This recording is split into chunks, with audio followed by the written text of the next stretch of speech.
Om Namo Bhagavate Vasudevaya. Om Namo Bhagavate Vasudevaya. Om Namo Bhagavate Vasudevaya. December 1st, 2023, in Mayapur, India, reading from Śrīmad-Bhāgavatam, Canto 3, Chapter 1, Text 31. Shemam sakaschid yudana aste ya falgunad labda danu rahasya lebhenja jasa jokshaja sevayaiva gatim tariyam yatibir durapam. All good. Saha, he, kashchit, whether, yudhanaha, satchaki, aste, is there, yaha, one who, palgunat, from Arjuna, labda, has achieved, danu rahasya, one who understands the intricacies of military art. Lebhe, also achieved. Anjasa, summarily. Adhoksaja, of the transcendence. Sevaya, by service. Eva, certainly. Gatim, destination. Tadiyam, transcendental.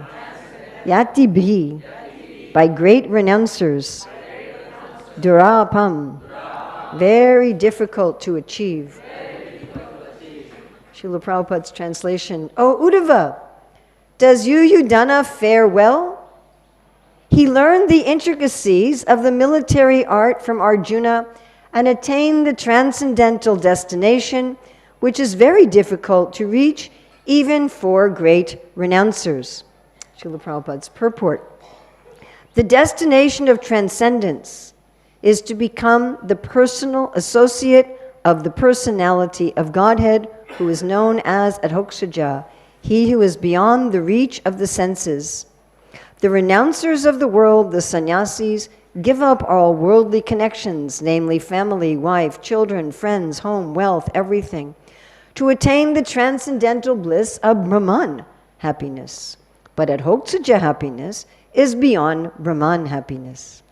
The empiric philosophers enjoy a transcendental quality of bliss by philosophical speculation on the supreme truth. But beyond that pleasure is the pleasure enjoyed by Brahman in his eternal form of the personality of Godhead. Brahman bliss is enjoyed by living entities after liberation from material bondage. But Para Brahman, the personality of Godhead, enjoys eternally a bliss of his own potency, which is called hladini, potency. The empiric philosopher who studies Brahman by negation of the external features has not yet learned the quality of the hladini potency of Brahman. Out of many potencies of the omnipotent, there are three features of his internal potency. And what are those? If someone who's not looking, what are the three features of the Samvit, Hladini, and Sandini? Good. And in spite of their strict adherence to the principles of yama, niyama, asana, dhyana, dharana, and pranayama, what did Srila Prabhupada not list there? He did not list pratyahara. What else did he not list? Samadhi. And he also doesn't have them in order. Right? Pranayama would go before. Yes. So in spite of their strict adherence to the principles of yama, niyama, asana, dhyana, dharana, and pranayama, the great yogis and jnanis are unable to enter into the internal potency of the Lord. This internal potency is, however, easily Does Prabhupada often say that? Easily realized by the devotees of the Lord by dint of devotional service. Yuyudana achieved this stage of life just as he achieved expert knowledge in military science from Arjuna. Thus, his life was successful to the fullest extent from both the material and spiritual angles of vision. That is the way of devotional service to the Lord. Shemam sakachchit yudana aste yapal gunad labda danu rahasya lebhain jasa dokshaja sevayaiva gatim tadiyam yatibir durapam. O Uddhava, does Yudana fare well? He learned the intricacies of the military art from Arjuna and attained the transcendental destination, which is very difficult to reach even for great renouncers. So what does Srila Prabhupada say at the end of this purport? Right? He speaks a lot about the difference between Brahman realization and Bhagavan realization. He talks about the hladini potency. And then he also picks up briefly at the end how Satyaki was not only expert in attaining the shelter of the internal energy, but also learned the art of military science, yes? And so Srila Prabhupada writing at the end, thus his life was successful to the fullest extent from both the material and spiritual angles of vision. And the next word he has is that. That is the way of devotional service to the Lord. So what is that referring to? Success both materially and spiritually. Yes? So first Srila Prabhupada is defining spiritual success, and then he's saying that Yudana Satyaki had both. So life successful to the fullest extent. Who would like that? Who would like a life successful to the fullest extent? All right. Some of you don't care, but okay. So I often say, no parents say to their children, I want you to be a failure. Right? Nobody says that. Please grow up and be a failure. There's no books like that in the books, no bestsellers. How to be a failure. We want to be successful. Yes? And I remember many years ago, one guest at a Sunday feast said, why can't you have both material and spiritual success? Well, obviously, you can. So let's look first at what is spiritual success. What is the spiritual side of the success? And we're going to look at that in a general way. We'll do that very quickly because I'm assuming all of you already know that inside out, backwards, forwards, upside down.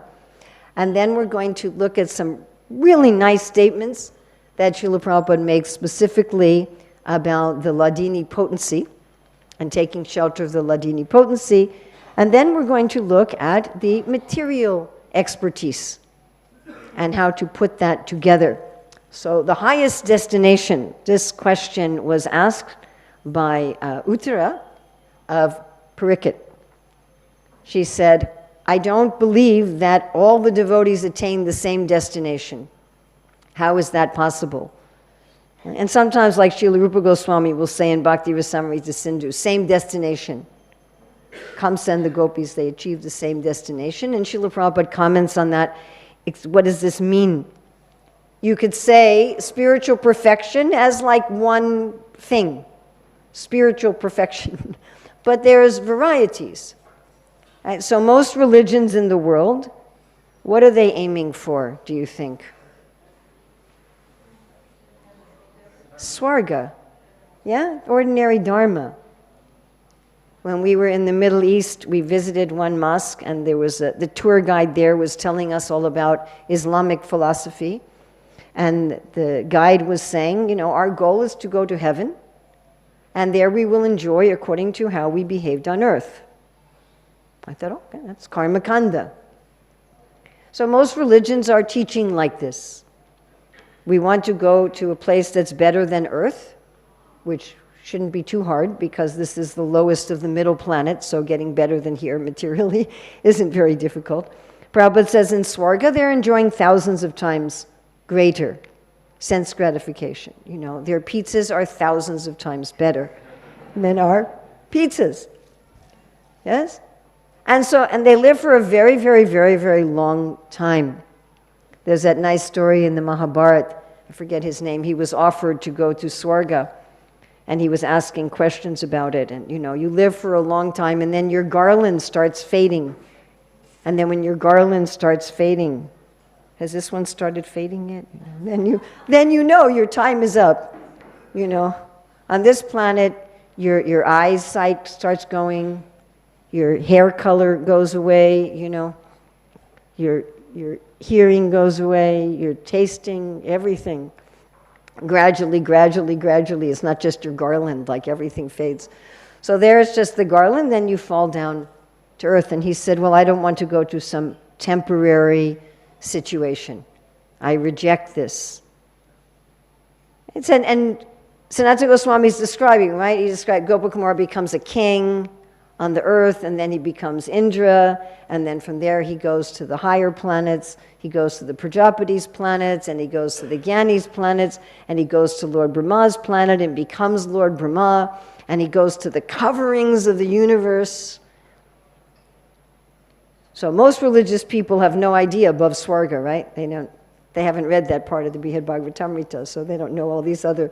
And in these layers, it's explained there was the subtle forms of enjoyment, and each level was thousands or millions of times greater happiness, right?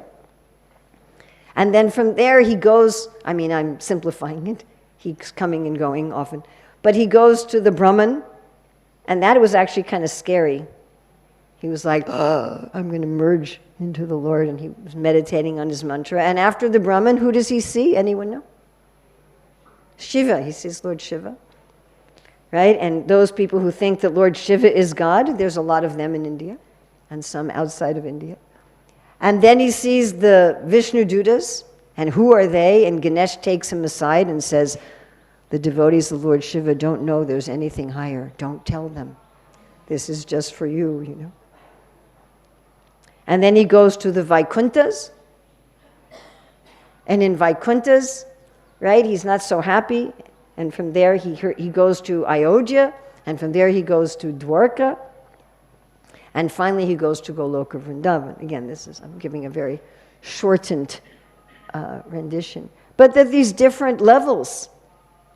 And of course, different personalities may be satisfied at one level or another. But even beyond the spiritual in general, there are these different levels. And most people don't know anything about this in the world at all. Maybe they know about heaven, they have some knowledge of Swarga, or maybe they know something of Brahman, isn't it? Right? You'll have all these spiritual or quasi-spiritual, or who knows, that they know something about Brahman. And there may be some knowledge of Paramatma, God the Father, God the Witness, God the Creator, right? God the Friend, something like that. But what we particularly have as followers of Sri Chaitanya Mahaprabhu, and I was just talking with one devotee, one scholarly devotee about this, we particularly have the knowledge of Shaktis and the knowledge of Rasa. This is the particular gift of Sri Chaitanya Mahaprabhu. All over the world, so many people have some understanding of God, correct? Still, you take a poll, the majority of people, do you believe in God? And they say, yes, I believe in God. What are you doing about it? Nothing. But they believe in God, Or they're doing something, please God, save my aunt from cancer, and please, I want to go to heaven, or I want salvation, bhukti and mukti. And then you have, of course, some, like in India, some of the sampradayas, they have some understanding of Vishnu, and they have some understanding of avatars and Krishna, but not so many actually understand these higher things, isn't it? Yes? Of course, then the question also, and I'm not going to get into this very much, but we could also ask the question of, are we also doing this? Yes, I believe in these things. What are you doing about it? That's another question. You follow? Like you go to if you did a poll of just people on the street anywhere in the world, and you said, do you believe in God? Over 50% would say yes. And if you say to them, how does that show up in your life?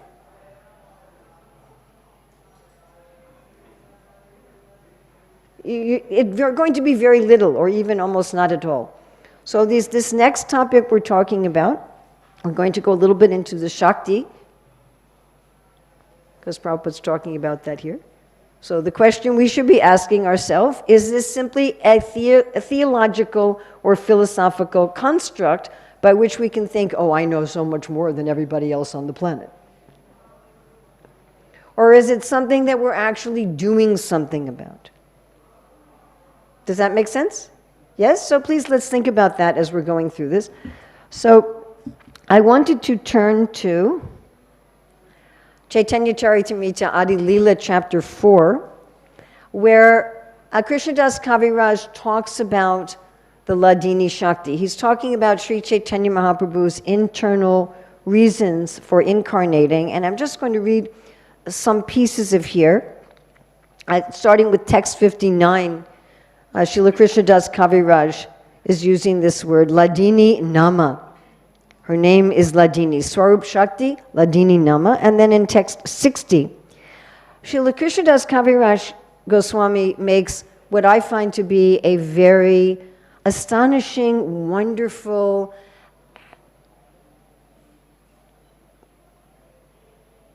and I don't want to say the word he uses, but that's what it is. He says that Hladini energy gives Krishna pleasure and nourishes his devotees. So this is a nourishing statement, isn't it?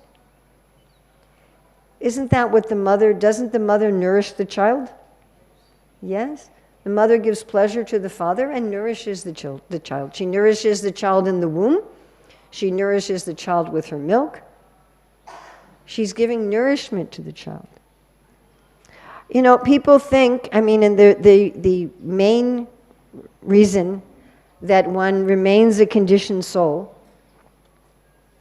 in spite of both the carrot and the stick. We all feel the stick, yeah?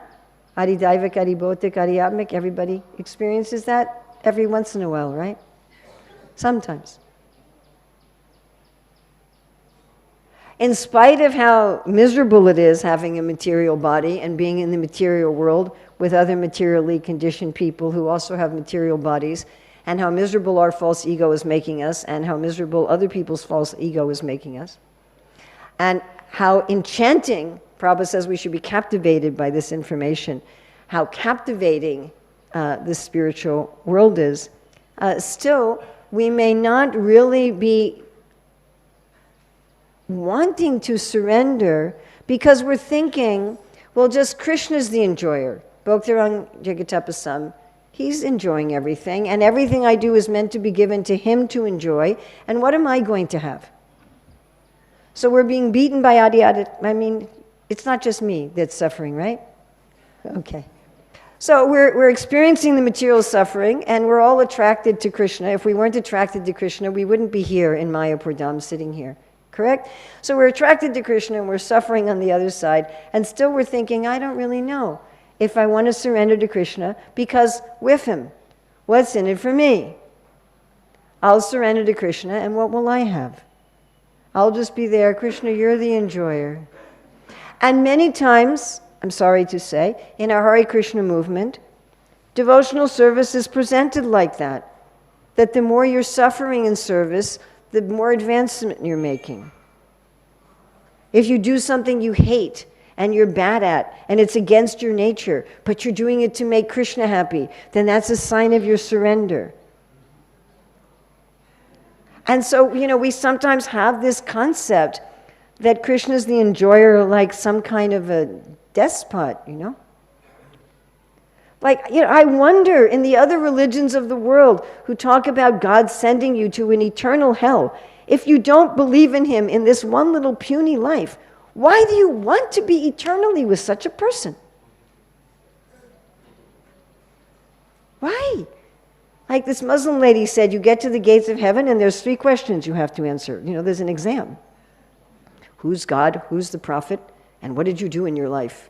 And depending on how you answer, you burn in an eternal lake of fire or you get in. And I'm like, sheesh, Even an ordinary teacher lets you retake an exam. I mean, it's just Hare Krishna. So what's our view of God? Are we thinking that Krishna is enjoying with his hladini potency? He's enjoying, and I'm simply supplying him his enjoyment, and I'm just empty. But Krishna Das Kaviraj is saying here that hladini energy gives Krishna pleasure and does what for the devotees? Nourishes the devotees. All right, so I'm just going to read some certain sections from this purport. This is Adi 460. And maybe other things in the purport would have jumped out to you, but this is what jumped out to me, and I hope you also find it nourishing. Prabhupada says, only devotional service can help a devotee meet the Supreme Lord face to face. The Supreme Personality of Godhead is attracted by devotional service. So, of course, this is one of the characteristics of devotional service given by Srila Rupa Goswami, that it attracts even Krishna. Okay? I'm skipping some sentences here. What is the particular attraction that makes the Supreme Lord enthusiastic to accept devotional service? So Prabhupada says devotional service attracts Krishna, but why? Then he says devotional service is reciprocation between the two, the jiva and Krishna, and therefore it cannot be located simply within oneself. Therefore, the bliss of self-realization, Brahmananda, cannot be equated with devotional service. When the pleasure potency of the Supreme Personality of Godhead, and please listen, I'll repeat this, but it's just one of those. When the pleasure potency of the Supreme Personality of Godhead is exhibited by His grace in the person of a devotee, that manifestation is called love of God. Quote, love of God, unquote, is an epithet for the pleasure potency of the Lord. Therefore, devotional service reciprocated between the Lord and his devotee is an exhibition of the transcendental pleasure potency of the Lord. So why is Krishna attracted by devotional service? And why does that take us to Bhagavan realization and to Goloka? Because Krishna, by his grace, exhibits his hladini potency within us. Are you all following this? Yes? Okay. The hladini potency gives the Lord all transcendental pleasure, and the Lord bestows such a potency upon his pure devotee. That's the last sentence of that purport 460 in Adi Lila. Isn't that nice? It's not just that we're, there's the Lord and there's his potency. It's bestowed upon us by the Lord. That's the meaning of Mahatmanas tumam partant daivi prakritim ashritaha.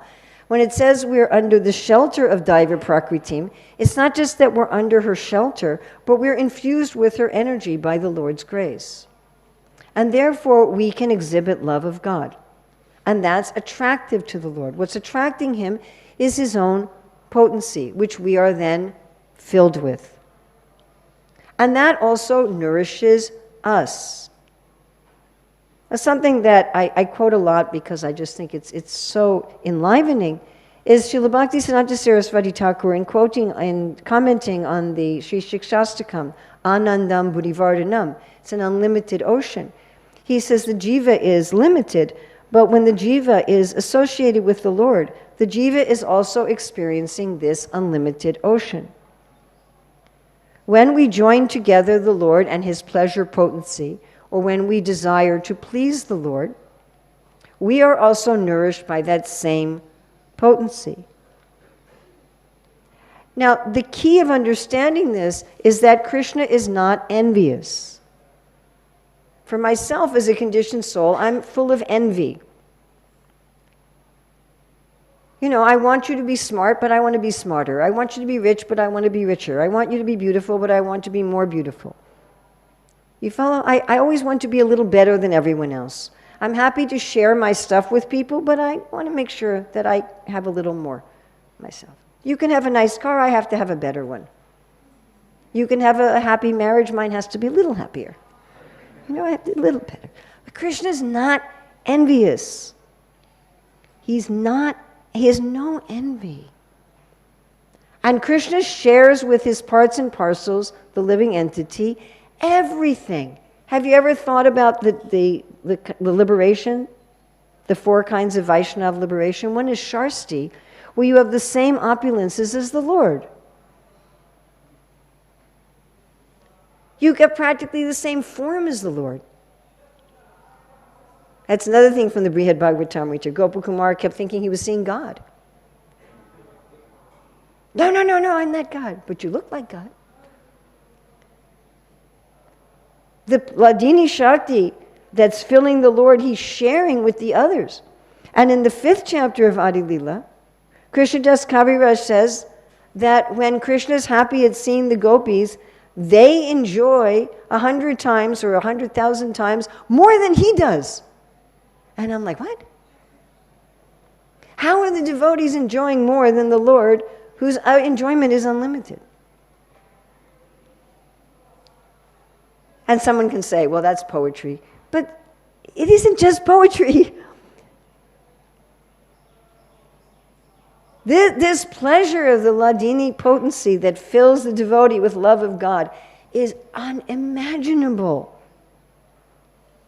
Anyone talking about Swarga with their 1,000 times better pizzas, they have no idea, even the Brahmin. Which is like a gazillion times more fun than just floating in the ocean after a hard month of work. I have no idea that Krishna is sharing his bliss with the jiva. Whatever bliss Krishna is enjoying, he's sharing with us. And what bliss is Krishna enjoying? Akila Rasamrita Murti. All possible pleasures. Even we were in the Delhi airport and they were advertising something where they were showing some, what's the dance where they put those things on their faces? No, Bharatanatyam, they don't do that. In Kathak they do that, they put that, and the big paint on the face and the big thing, yeah. And they were advertising all of the rasas. And they were showing there all of the rasas. And they were showing how the dancers were displaying all of the rasas as part of Ram Lila. And one of them is disgust, right? And they were showing, at least in Indian airports, they're having advertisements about Ram Lila and rasas, so that was nice. But all the rasas, everything one could possibly want to enjoy. Even disgust, right? Someone says, ooh, there's a disgusting thing on the road. And you go, oh, I want to see. Even that, all possible tastes. Not just 1,000 times better pizza, but thousands and thousands and thousands of varieties of pizza, and thousands of varieties of ice cream, and thousands of varieties of relationship, unlimited. And Krishna's enjoying them all simultaneously. I once read a near-death experience of this one minister, and he said that he went to this realm where God was being glorified by thousands and thousands and thousands of voices. And all together it made a harmonious symphony, but you could make out each individual voice also. And I thought that is Akila Rasamrita Murti. That Krishna is enjoying unlimited, infinite relationship with all of the 5 primary and 7 secondary rasas. And it's a symphony, and yet each one is being enjoyed individually by the grace of the hladini potency, and Krishna is infusing us with that. And that is love of God.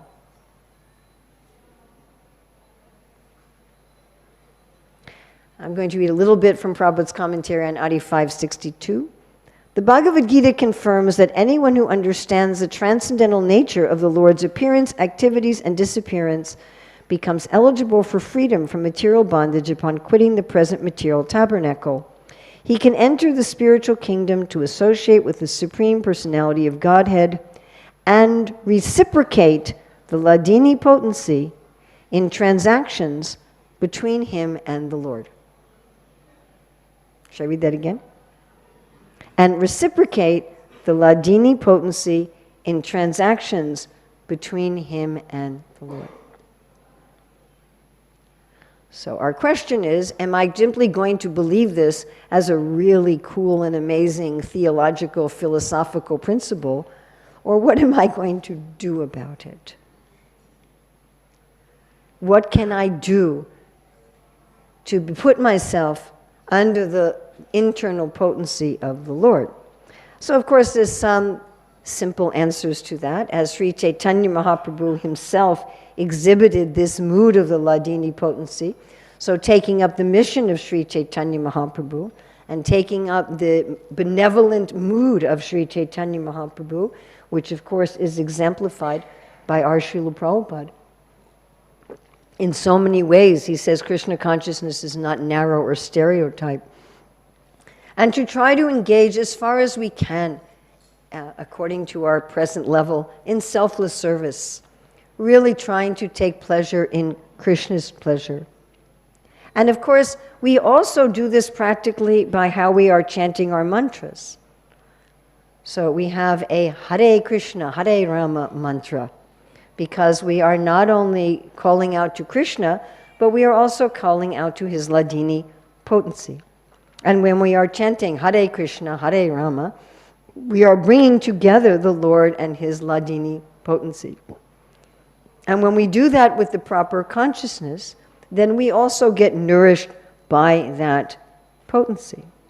I was also meditating on how we're doing this. As some of you may be aware that the Shastric Advisory Council's paper on the Brahma Gayatri was recently published by the GBC. So in this Brahma Gayatri mantra, there's also a very nice meditation on the Lord and his internal potency. Now, one could understand Varenyam as applying to Savitur, the worshipful Lord. Prabhupada, in translating it, basically has it applied to Bhargo. Bhargo is the Lord's potency. Varenyam Bhargo, the worshipful potency, Devasya, of the Lord. Let me meditate on the Lord, the Savitur, and let me meditate on the worshipful potency of the Lord. By doing so, what happens? I become enthused. Yes, that is the mantra. Above everything, above the three planetary systems, above mind, intelligence, and ego, is the effulgent Lord. I meditate on that effulgent Lord and his worshipful potencies. By meditating upon them, they enthuse me. So this mantra, this is not some mundane varnashram mantra for, some astrologer Brahmins or something. This is a bhakti mantra also. And you can say, well, it's taken as a mundane mantra, but consciousness also matters, you understand? I always give the example, the gopis are saying, hey Nat, hey Nat. And the Christians are in their church going, oh Lord. But they're not calling exactly with the same consciousness, yes? So anyway, chanting the Hare Krishna mantra, chanting our Gayatri mantras, worshipping the deities, worshipping the deity of Sri Chaitanya Mahaprabhu, worshipping Radha Madhava. But the hladini potency is infusing the whole spiritual world. Mother Yasoda, Nanda Maharaj, Subal Sridham. Yes, we are meditating on being enthused with this potency of the Lord. All right.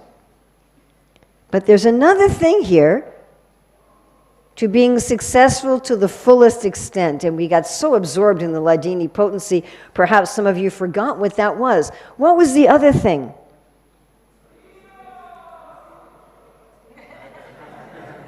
What was the other thing? The material expertise, right? Now it's really interesting that at the end of this purport to Adi 462, Prabhupada says something really interesting here. He says, each of the three divisions of the internal potency, the Sandhini, Samvid, and Hladini, influences one of the external potencies by which the conditioned souls are conducted. So there's a correspondence between Sandhini, Samvid, and Hladini, and Sattva, Rajas, and Tamas. Such influence manifests the three qualitative modes of material nature, proving definitely that the living entities, the marginal potency, are eternally servitors of the Lord and are therefore controlled by either the internal or the external potency. In other words, even when we're being controlled by Sattva, Rajas, and Tamas, those are perversions or forms of the Hladini, Sandhini, and Samvit. Everybody with me? Yes? Okay. So we have our guna and karma. Krishna says, Chatur Varnya Mayashustam guna karma. Correct? And we usually understand that guna to mean the gunas. Sattva, Rajas, and Tamas. Now that generally refers to how we were conditioned by gunas from previous lifetimes. Because if you change your gunas in this lifetime, you don't change your varna. You understand? Yes? And Krishna's advice to Arjuna, please listen very carefully. Krishna's advice to Arjuna is do your duty according to your qualities, but rise above the modes. Am I correct? Did Krishna say, do your duties according to your qualities and stay under the influence of the modes? No. Rise above the modes. Now, when you rise above the modes, what's going to happen is those qualities that had a material manifestation are now going to have a spiritual manifestation, because they're just the material side of the spiritual.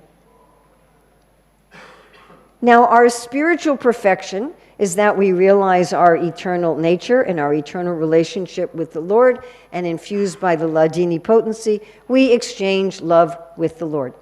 We become the ideal expression of our ultimate real self. Now, in this world, we have, all of us, have a false self, correct? Right? We're all walking around in this false self, what Prabhupada called our psychophysical nature. And it has a particular nature. It has a particular stuff. It has a particular inclination. It has a particular dharma. And what we are meant to do in this world, while we're cultivating our eternal self, is we're also supposed to become expert in how to use our temporary false self in Krishna's service. And that Prabhupada called life being successful to the fullest extent from both the material and spiritual angles of vision. That is the way of devotional service to the Lord. Not one-sided. Not just like the religionists who say, well, I'm going to be a dharmic, honest, good person in this world, and I'm going to offer my talents and my inclinations to the Lord. And they stop there. And not the people who say, well, I'm just going to focus on the spiritual, and I'm just going to read the Ras Leela chapters, and I'm not going to do anything of any practical value in the world. You follow? Does what I just said remind you of some shastra? Not just the material, not just the spiritual, but one has to have both. Where is this? Where is this? Ishopanishad. No vidya avidya, asambhutim sambhuti. Both. To be expert in both. It's one of the qualities of a devotee is daksha. And Prabhupada's using this. Just as he achieved expert knowledge in military science. Expert. Srila Prabhupada gave classes in Mumbai in 1976 talking about the Brahmachari ashram, and he was talking about Gurukul for children and the Brahmachari ashram, and he was going back and forth, back and forth, back and forth. And he says, not that one should become callous. He said, not that because you're a devotee, you should become callous to the material side. He said, you should be expert. He said, the devotees, and he was talking specifically about Brahmachari training, Gurukul training. He said they should know something of everything and everything of something. Something of everything and everything of something. So this is why Prabhupada wanted us to learn Varnashram, so that we could find out what is my nature, what is my guna, and to have the corresponding karma in which we become expert. And that means to do it above the modes of nature. Part of Varnashram Dharma is that we function in it above the modes. We function in it as a devotee. I'm doing this to please the Lord. I'm not doing this just because I want to satisfy the desires of my psychophysical nature. I'm using it in Krishna service. So this is our complete holistic view, that transcendence is above simply some heavenly idea, and it's above the Brahman. It's personal. It's a personal, loving relationship with the Lord, out of his total non-enviousness, shares his complete bliss with us and enlivens us. And not only does he enliven us with the hladini potency, he also enlivens us with our expertise in this world in his service. Actually, first time I was ever asked to speak on these verses, just recently in Calcutta in Newtown Temple, they gave me the verses from Bhima fighting with Jarasandha. And in the purport in 39 and in the verse of 40, so Bhima he's very expert in fighting, yes? He worked hard to become expert in fighting. And he and Jarasandha were both very strong. They were so strong, my dear friends, that when they were hitting each other with clubs, what was breaking? The clubs were breaking. You know, don't try this at home. Right? They're hitting each other with clubs, so they're hitting their shoulders and their thighs, which I thought was interesting. And, you know, the different parts, and the bones weren't breaking, the clubs were breaking. And still Bhima says, Na shaktoham jarasandham nirjaitam yudimadava. I don't have the shakti to fight with, I cannot nirjaitam, I cannot become victorious, yudi, in battle.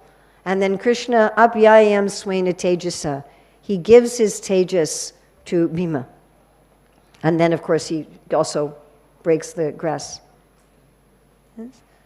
So it's not only spiritually that in order to love God, we're infused with the hladini shakti, but even so-called materially, we are also infused with the tejas of the Lord to work, use our psychophysical nature in his service. And thus we can present to the world a holistic view of what is success. That when someone says, I want to be successful, what does that mean? So thank you very much. Srila Prabhupada ki jai.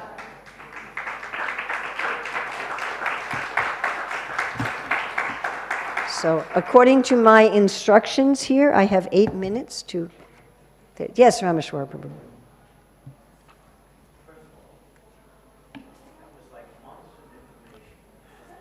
And you did it in... I can't believe you did all of that in 40 minutes. I want to thank you. But I hope you could still summarize it. I hope it wasn't overwhelming. Ask you to explain again how it is that the different features of the hladini potency somehow enter into this universe and affect the modes of nature. I'm trying to understand how you were showing that.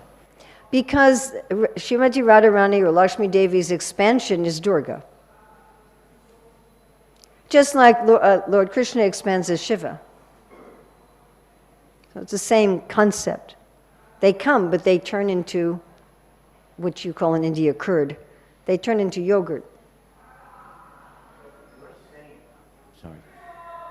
Are you saying that the way the hladini potency enthuses a pure soul, Yes. Durga enthuses The conditioned soul. the conditioned souls to not only forget Krishna, But to be under to certain modes. exploit and try to enjoy material, Yes, of reason. course. and that is okay, so you're just basically saying not basic, you're saying that's an expansion of Srimati Radharani. Prabhupada's saying, yes. And it's very nice in Prabhupada's purport to Gita 4:24, how everything is spiritual. Prabhupada talks about how do you turn the material back into the spiritual. And I was just, again, the other day hearing a class. I mean, our book, Krishna Meditations, is based on this concept that ultimately everything is spiritual. That when you start using things in Krishna's service and you see Krishna everywhere, then one lecture Prabhupada says 3 times, there's no material world, there's no material world, there's no material world. When you start becoming enthused with Krishna's energy, even in your material work, it ceases to be material. And what's influencing you is no longer the material gunas. What's influencing you is now the Shaktis of the Lord. They come back to they reveal their original form. Is that okay? It only makes sense to me if I'm using my material abilities in Krishna's service. Correct. Absolutely correct. Why would he do that otherwise? As soon as you're using your material abilities for your own sense gratification, then by definition you're under Durga. That's what it means. Because then you're not even perceiving reality. I'm not saying you, but a person is not then perceiving this world as it is. Vasudevam sarvamiti, sarvakalamidam brahma. Prabhupada says in chapter 20 of Krishna book that Maya exists only within the mind. The perception of the world as material is a perception. Ultimately, it's Krishna. But if you perceive it as Krishna, you can't exploit it. It doesn't work. So if you want to exploit it, you have to not see it as Krishna. It's just like if someone wants to kill an animal and eat it, they have to see it as not really a living being. You follow? They have to think it's just kind of an object. If you want to rape someone, you have to see the person as you can't really see them as, if you're going to kill or rape or steal, you have to see the object of your exploitation as an object. So we see the world as an object. We don't see it as the body of God. Oh, it's a tree. I can cut it to use it to whatever I want. No, it's the hairs on the body of God. So, we're perceiving it wrongly. And therefore, how can I use my abilities in Krishna's service if I'm perceiving the world wrongly? It all goes together. When I want to serve Krishna, then all of a sudden I see that my body, my mind, Krishna says of senses, I am the mind, my body, my mind, my senses, the world is all Vasudevam Sarvamiti. It's all the Lord, it's all His energies. And then naturally I use it for Him. Because it's already Him and I'm already part of Him. So it's all very interconnected. Is that all right? Can I ask you one other question? Yes, and then I had 2 other people who wanted to ask things. The way you described the hladini potency affecting every soul in the spiritual world, interaction with Krishna, and that becoming this unlimited ocean of bhakti.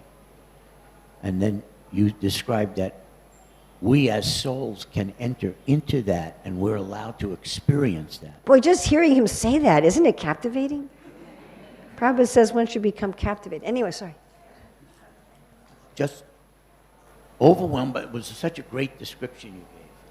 But an individual soul entering into an ocean of everyone's different love being reciprocated with Krishna. We have our own individuality. It's not like I'm feeling everyone else's love. Oh, but you can. But is that what you're saying? Oh, but you can. That's the philosophy of, thank you, everybody? Achintya beta beta tattva. You can. You can, as a jiva, yeah, that's why it's called achintya. So you can be just me and Krishna. And all I feel is me and Krishna and the exchange of flavor between me and Krishna. Or I can experience Krishna. And I can experience all the flavors that Krishna is experiencing at one time. And exploding so, from what you just and said. so why, yes, well, that's why it's called a chincha. Because we go like, what? That's why it's called a chincha. We can talk about it. But it's something you have to experience, like a mango. You know, I can talk about a mango, but you have to taste it. So my question to myself is, why haven't I yet jumped into this ocean? That's my question to myself. But we have a question here, yeah? Okay. Mataji, thank you for the wonderful class. Is it, like what I have understood, to be successful materially, one has to be an expert? Yes? Yes? To be successful spiritually, does one have to be an expert? Yes. Okay. Okay. So, Mataji, then in material life, the definition of expertise it's very vague nowadays. You know, there is always new terms coming up where you become an expert in to be successful in material life. You know, in spiritual, the fundamentals are there. You know, you please the spiritual master. It's all clear. It's all one thing. It's not changing. But in material life now it's all pushing buttons. Okay. That is successful. Okay, so material success by Shastra doesn't change. By Shastra, material success is you should become successful in your dharma. There's 4 main categories. We have our book here also if you're interested. And I'm giving seminars on this in the Mayapur community. We have 2 more days of that on what is Varna Dharma. So you be expert in your dharma. Outside in the world, they're not teaching expertise in the dharma. The other 2 expertise, which is always changing, is expert in the information, that's constantly changing, and expert in the craft, in the skills. And that may be changing in different circumstances. But the dharma, the main dharma, to be expert in the dharma, that is remaining constant. So out in the world, they're going to teach you to become expert materially in the information and expert in the skills. But they don't even know about the dharma. They don't even understand the dharma. And that is the unique contribution of Bhagavatam, Bhagavad Gita, and so forth. How to become expert in the dharma. Okay, I need to stop now. I don't want someone to come and take me off. So again, thank you. Srila Prabhupada Ki Jai.